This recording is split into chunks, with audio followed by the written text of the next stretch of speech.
এখানে ওই যে একটা ছেলে আছে, নাম কি, তার নাম কি, রকি। আমি ওরা এত আদর করতাম, ওটা গাঁজা খাইতো। আমি সারা জীবন একটা বিড়ি ধরাই না, ওরা আমি ছেলের মতো আদর করি, গাঁজা খায়।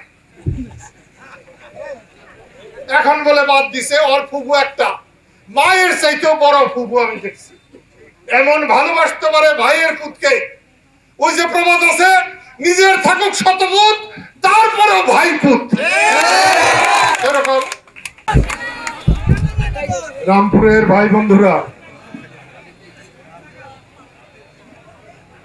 কালিহাতি উপজেলা নির্বাচন উপলক্ষে আপনাদের কাছে এসেছি। আপনারা আমাকে কজনে চিনেন জানেন আমি জানি না। আমি রামপুরে প্রথম এসেছিলাম বাবার সাথে, সেটা খুব সম্ভবত 60 সাল হবে, 1960 সাল। এখান থেকে একটা ডিঙ্গি নৌকা কিনে নিয়ে গেছিলাম, যে ডিঙ্গিতে 3 জন ওঠা যেত ভালোভাবে, 4 জন উঠলেই ডুবে যেত। এবং আমরা যে কতজন সেই ডিঙ্গিতে উঠে ডুবছি তার কোনো হিসাব নাই। আমার রামপুরের সাথে সত্যিকারের সেই ডিঙ্গি কেনা হাটের দিন থেকে পরিচয়। এটা হয় 59 সাল হবে অথবা 60 সাল হবে। এরপরে আমার ছোট ভাই আজাদ বলল 96 সালে ঘূর্ণিঝড়, দুর্বিপাক, বাসাইলে যে পরিমাণ মানুষ আহত হয়েছিল, আজাদ, মুরাদ, মিলনরা তখন টাঙ্গাইল হাসপাতালে যে কাজ করেছিল, আমার হৃদয় ভরে গিয়েছিল যে এরকম মানুষকে সেবা করতে পারলে সেই হচ্ছে জননেতা, সেই হচ্ছে মানুষ। আপনাদের অনেকেরই মনে নাই, 73 সালে এই বল্লা ক্যাম্পের পুলিশরা রামপুরে ডাকাতি করতে এসেছিল, একটা পুলিশ মারা গিয়েছিল। তার জন্য পরের দিন রামপুর, কুকরাইল সমস্ত গ্রাম সরকার করে দিয়েছিল, জ্বালিয়ে দিয়েছিল।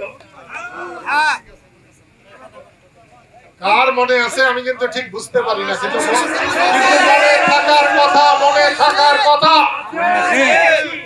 মনে রাখার কথা।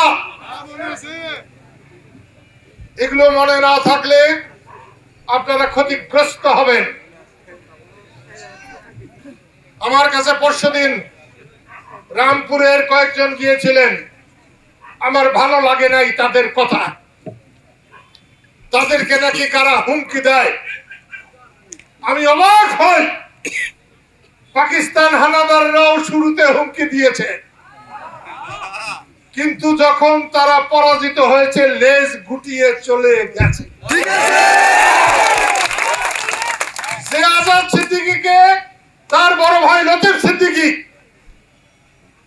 তার বড় ভাই কাদের সিদ্দিকী, তার নির্বাচনে কেউ হুমকি দেয়, এটা আমার বিশ্বাস করুন লাগতো? আমি এটা বিশ্বাস করি না। হ্যাঁ, এটা ঠিক, কিছু লোক যাদের ঠিকানা নাই তারা 2-1 কথা বলতে পারে, এখানে লাফালাফি করবে, কথা বলবে, টাঙ্গাইল যেই আজাদ সিদ্দিকীর পায়ে ধরবে, এটা তাদের অভ্যাস।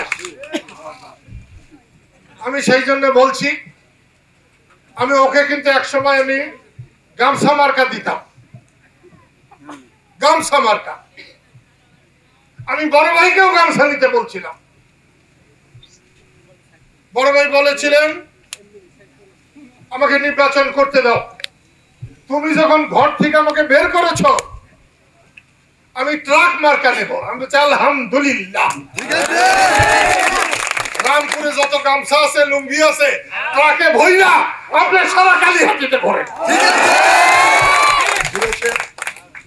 বড় ভাই বলছে যে আজাদকে গামছা না দিয়া অন্য একটা মার্কা দাও।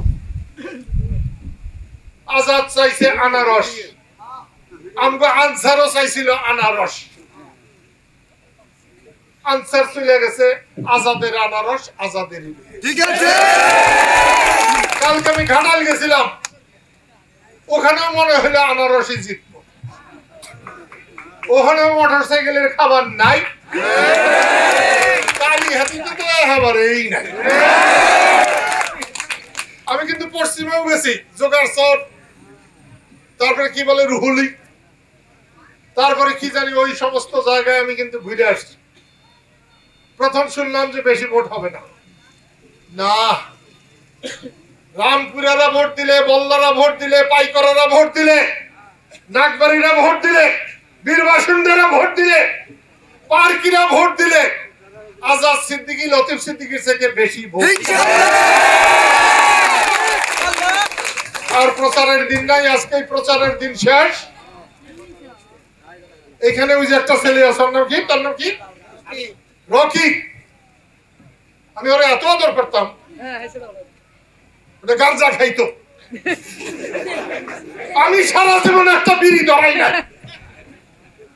ওরা আমি ছেলের মতো আদর করি, গাঁজা খায়। এখন বলে বাদ দিছে। ওর ফুফু একটা মায়ের চাইতেও বড় ফুফু আমি দেখছি, এমন ভালোবাসতে পারে ভাইয়ের পুতকে। ওই যে প্রবাদ আছে, নিজের থাকুক শতপুত, তারপরেও ভাই পুত। এরকম এখন ভালো হইতেছে, আল্লাহরে ভালো করুক। সানি আমার সঙ্গে ঘুরে, প্রত্যেক দিনই ঘুরে। আমি অনুরোধ করব, অলসতা বাদ দিয়ে, অলসতা প্রত্যেকে গিয়ে আপনারা আনারস মার্কায় ভোট দেবেন। সে ভোট আজাদকে না, শুধু সে ভোট স্বাধীনতাকে, সে ভোট বঙ্গবন্ধুকে, সে ভোট মুক্তিযুদ্ধকে ভোট। তখন আমি আশা করি 21 তারিখ এমন সময় আমরা বিজয়ের হাসি হাসবো, এবং তার মধ্যে রামপুরের লোকেরা সবচেয়ে বেশি হাসবে। এবং আমি বড় ভাইকে নিয়ে, আজাদকে নিয়ে, আমার স্ত্রীকে নিয়ে, আমার ছেলে মেয়েকে নিয়ে আমি রামপুরে আসবো। এটা রক্ষুর রামপুর। আমি হুজুর মাওলানা ভাসানীকে 73 সালে নিয়ে এসেছিলাম রামপুরে, যখন অসংখ্য মানুষকে এখানকার পুলিশ মারধর করেছিল, অত্যাচার করেছিল। আমি আবার আপনাদের অনুরোধ করি, আপনাদের মার্কা কি? মার্কা কি? আনারস, আনারস। 21 তারিখ, 21 তারিখ, আনারস, আনারস।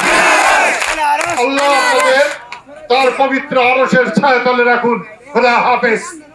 কিতাব তোমাদের বলবো, আমাকে এগিয়ে দাও। আজাদ কি জবাব দূর। মিশন 90 সংবাদের পিছনে নয়, ভিতরে ছুটি।